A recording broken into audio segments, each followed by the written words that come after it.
أعوذ بالله السميع العليم من الشيطان اللعين الرجيم. بسم الله الرحمن الرحيم. الحمد لله رب العالمين، والصلاة والسلام على سيدنا ومولانا ومولى الثقلين أبي القاسم محمد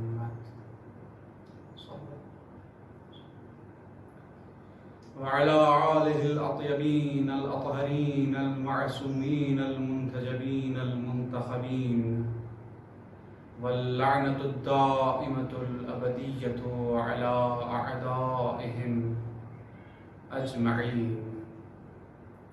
أما بعد، فقد قال رسول الله صلى الله عليه وآله وسلم: إن للحسين في بواطن المؤمنين معرفة مكنونة.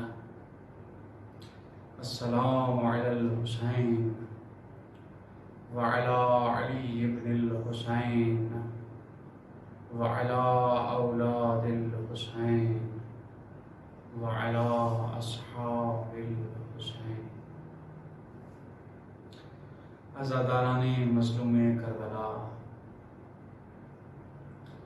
ارباب عزا،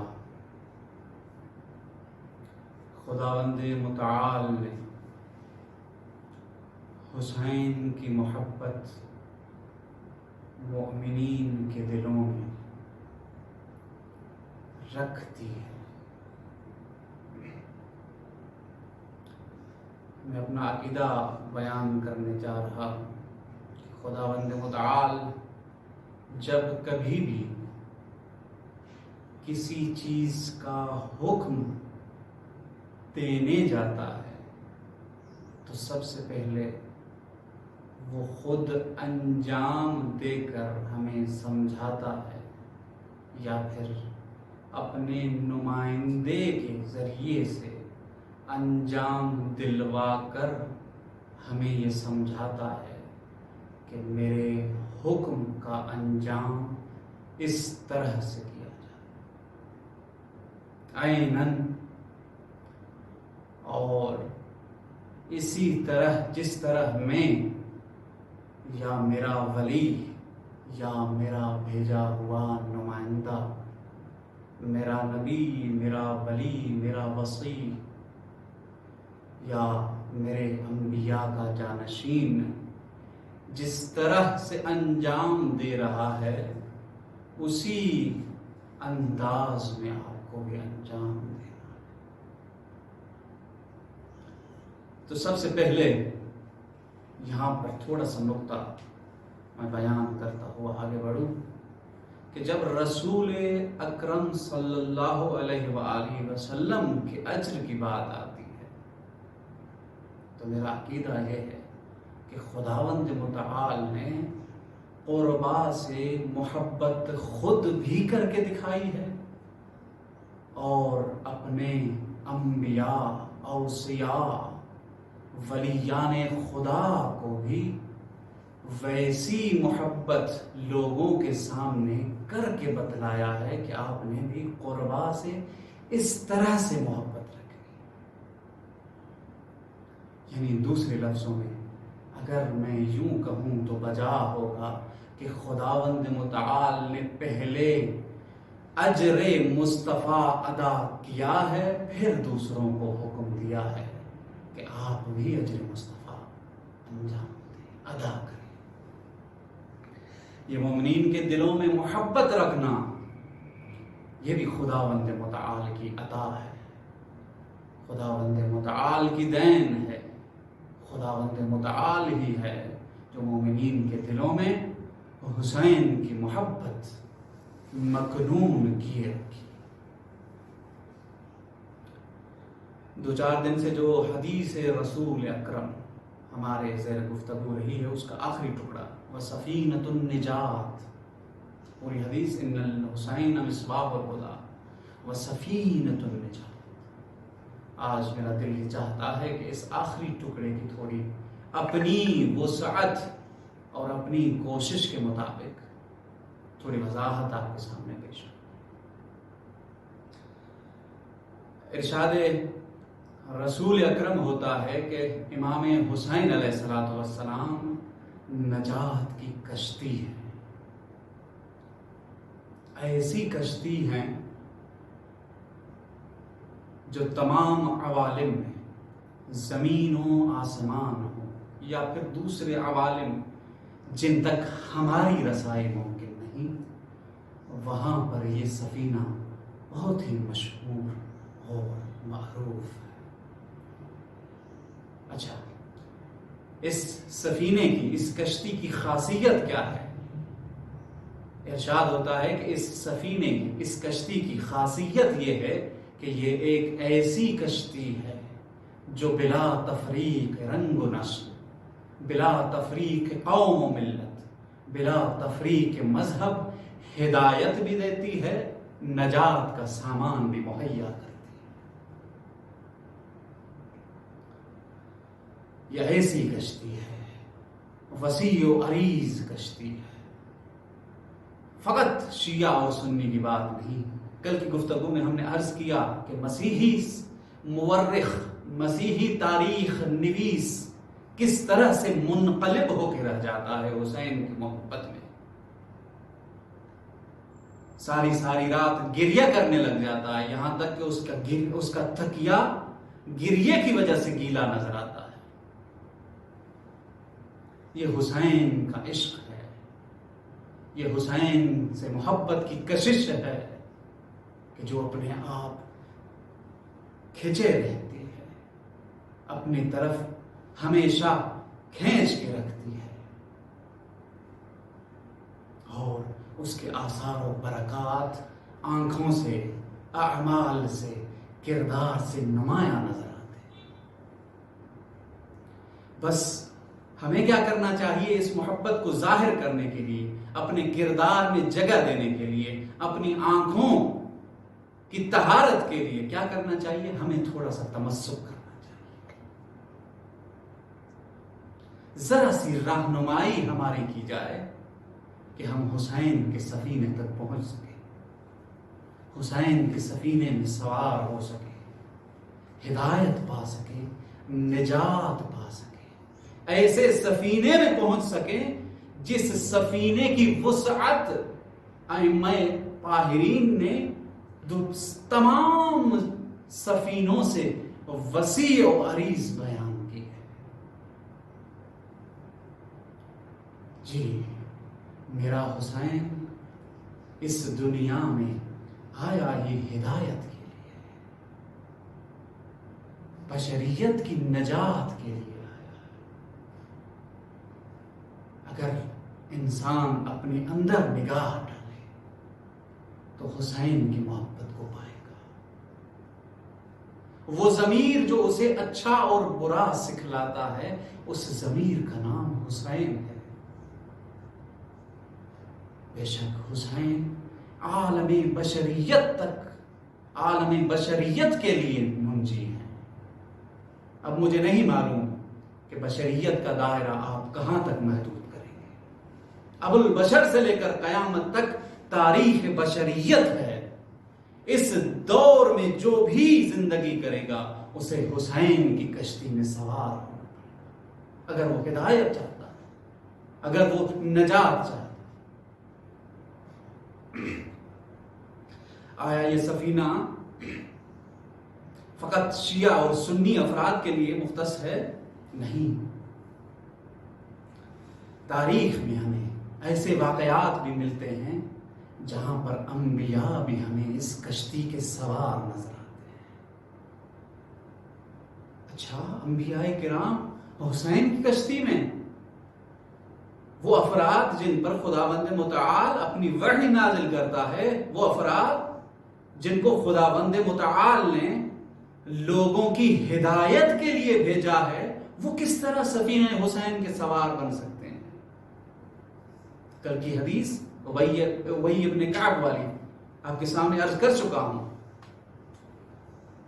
بلا فاصلہ سوال کرتا ہے، اسی طرح کوئی بھی سوال کر سکتا ہے۔ کہ انبیاء الہی اور حسین کی کشتی عجیب نہیں ہے نا عزیزان گرامی؟ ہمیں تاریخ میں ایسی بہت ساری مثالیں ملتی ہیں جہاں پر ہمیں اس کشتی کے سوار انبیاء نظر آتے ہیں، اوصیاء نظر آتے ہیں، جانشین انبیاء نظر آتے ہیں۔ ابو البشر حضرت آدم کا قصہ آپ کے سب کے سامنے ہے۔ جب جنت چھڑوائی جاتی ہے تو توبہ کس طرح قبول ہوتی ہے؟ جب تک حسین کا نام حضرت آدم کے لبوں تک نہیں آتا تب تک توبہ قبول نہیں ہوتی۔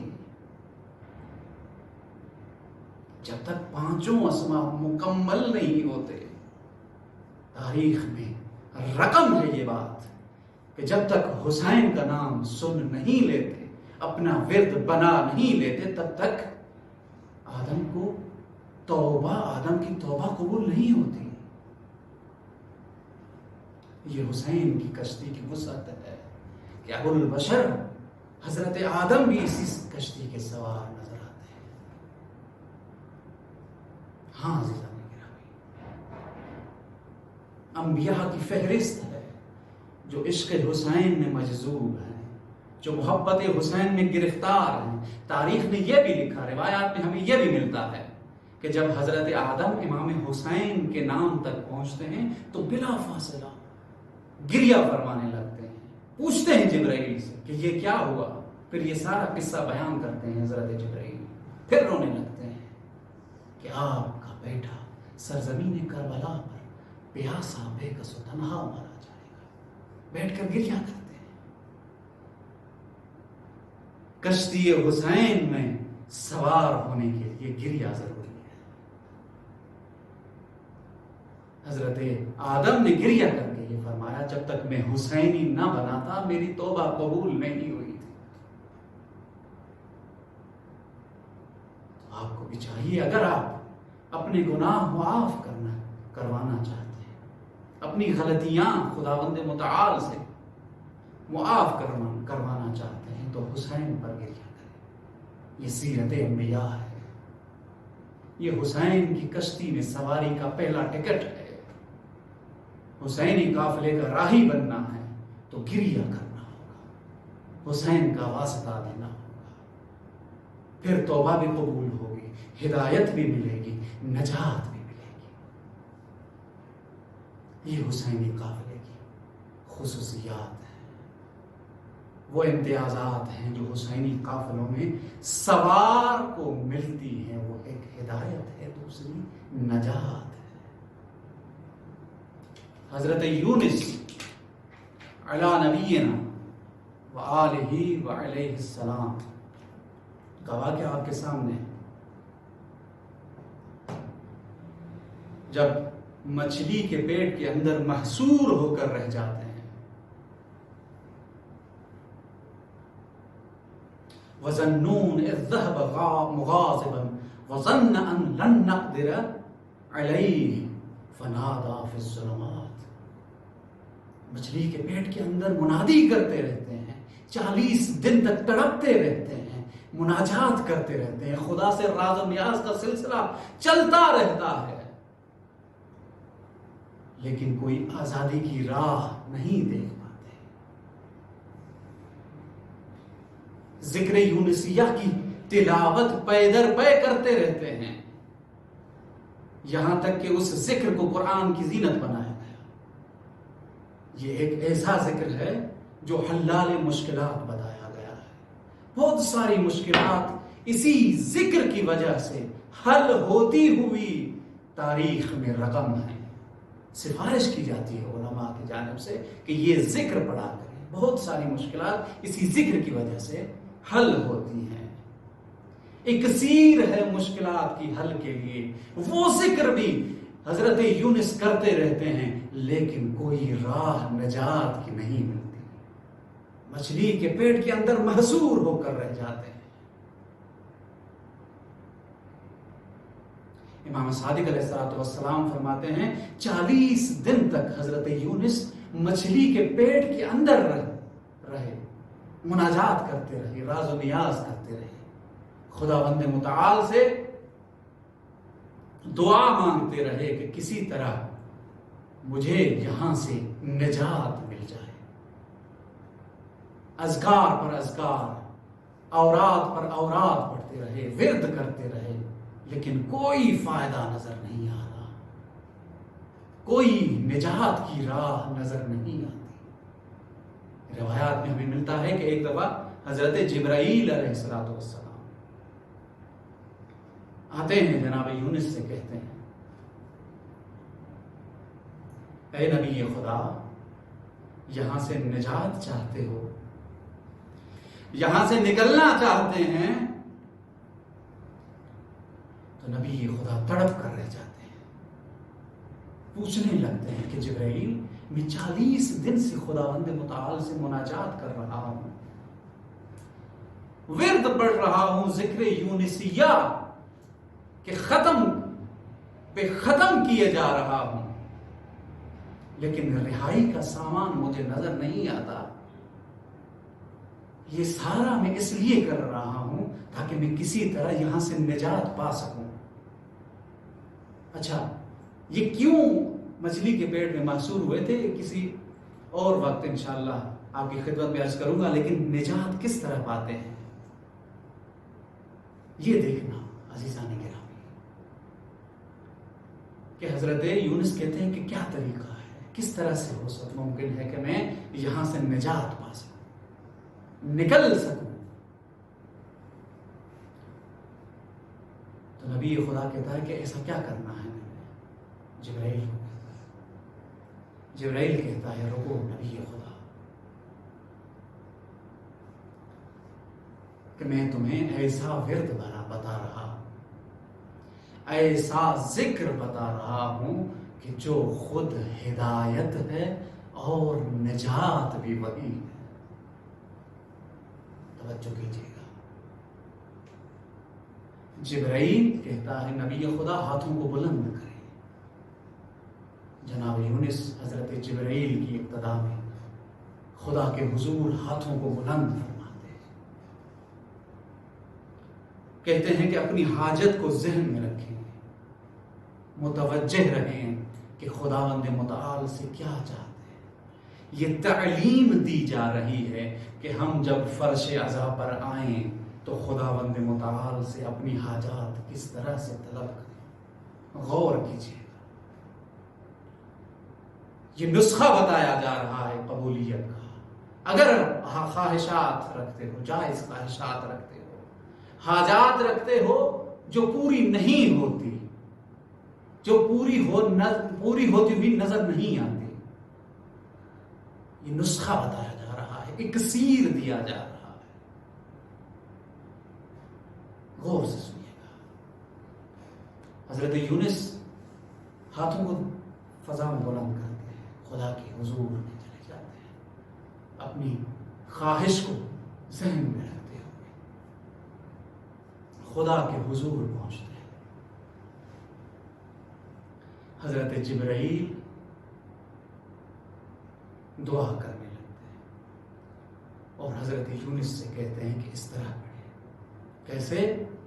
الہی یا حمید بحق محمد، یا عالی بحق علی، یا فاطر بحق فاطمہ، یا محسن بحق الحسن، یا قدیم الاحسان بحق الحسین۔ جیسے ہی یہ دعا مکمل ہوتی ہے، جبرائیل بلا فاصلہ حسین کے مصائب پڑھنا شروع کر دیتے ہیں۔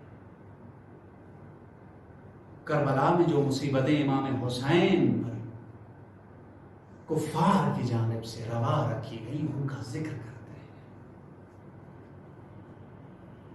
یہ قبولیت کا ورد بتا رہے ہیں۔ دوسری جانب ہمیں یہ بتایا جا رہا ہے کہ یہ مجالس شہادت کے بعد سے منعقد نہیں ہو رہی، یہ امام کی ولادت سے پہلے سے منعقد ہو رہی۔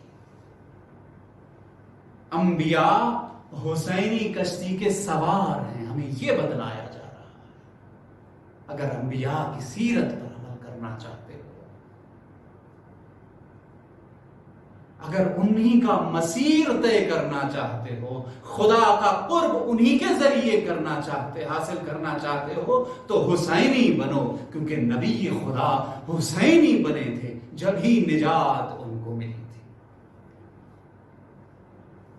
مصائب پڑھے جاتے ہیں جبرائیل کے توسط سے، جیسے ہی وہ حضرت یونس مصائب سنتے ہیں ان کی حالت تبدیل ہوتی جاتی ہے، رنگ زرد پڑتا جاتا ہے، دل منقلب ہوتے ہوئے چلے جاتے ہیں، آنکھوں سے آنسو رواں ہو جاتے ہیں، جیسے ہی وہ آنسو رخسار نبی پر گرتے ہیں، خطاب رب العزت ہوتا ہے، یونس تمہاری دعا قبول ہو گئی،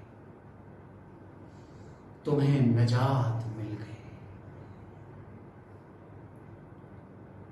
تم حسینی قافلے کے راہی بن چکے ہو، لہذا تمہارے دعائیں مقبول ہیں، تمہیں نجات مل چکی ہے۔ یہ نسخے ہیں جو ہمیں بتلائے جا رہے ہیں کہ خداوند متعال سے کس طرح سے دعا کی جائے۔ اگر کوئی خواہش مختلف اذکار سے، مختلف اوراد سے حاصل نہیں ہوتی تو اس طرح سے اس در پر آئیں، سر جھکائیں، انہی شخصیات کا واسطہ دیں، انہی شخصیات سے توسل کریں، یقیناً خداوند متعال آپ کی خواہشات کو قبول فرمائے، آپ کی حاضریاں قبول و مقبول فرمائے۔ دوسرے لفظوں میں خداوند متعال یہ چاہتے ہیں کہ بندے خدا کی اگر چاہتے ہو کہ دعا رد نہ ہو یا قبول ہونے میں دیر نہ لگے تو یہی طریقہ اپناؤ، حسینی بن کر اس در پر آؤ، میں خدا تمہاری حاجات کو قبول کروں۔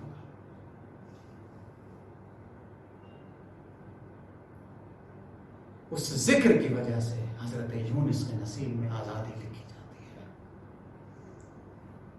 سبق دیا جا رہا ہے، درس دیا جا رہا ہے۔ آزادی چاہتے ہو، حریت چاہتے ہو، حسین کے در پر آؤ، عزت و مقام چاہتے ہو، حسین کے در پر آؤ، احترام چاہتے ہو، حسین کے در پر آؤ، اخلاقی بلندیاں چاہتے ہو، حسین کے در پر آؤ، خدا کا قرب چاہتے ہو، حسین کے در پر آؤ، رسول رحمت کا امتی بننا چاہتے ہو، حسین کے در پر آؤ۔ یہ معجزات مخصوص نہیں ہے کہ حسین اپنے نور سے اس دنیا کو منور فرمائیں تو پھر یہ معجزات رونما ہوں، بلکہ یہ قبل از ولادت کے معجزے ہیں عزیزان من۔